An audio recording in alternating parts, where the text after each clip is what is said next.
দুধ ম্যাগি তোমরা কি বানিয়েছো? এটি খুবই সুস্বাদু এবং পুষ্টিকর একটি রেসিপি। বাচ্চাকে টিফিনের সঙ্গে এটি দিতে পারো।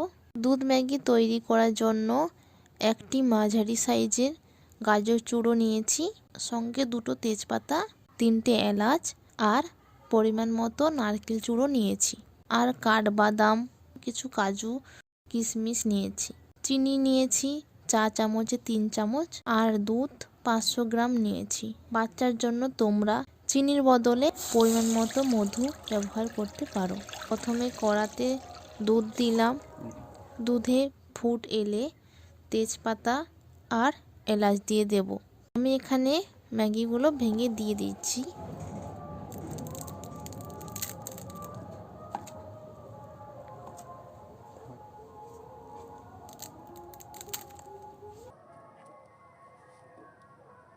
এবার খুন্তি দিয়ে কিছু সময় নেড়ে চেড়ে নিতে হবে, যাতে ম্যাগিগুলো ছাড়া ছাড়া হয়ে যায়।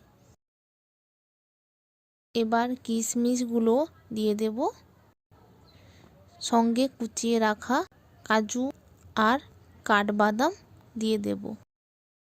এবার খুন্তি দিয়ে একটু নাড়াচাড়া করে নিলাম। এরপর আমরা চুড়ে রাখা গাজর দেব।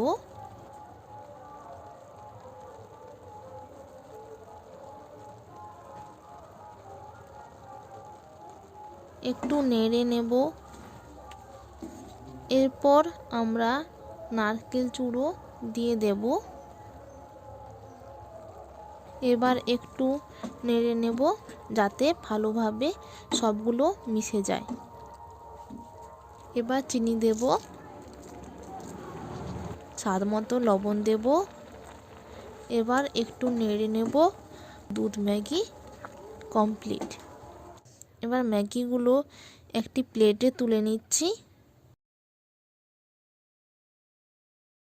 সঙ্গে কিছু কুচিয়ে রাখা কাঠবাদাম দিয়ে দিচ্ছি।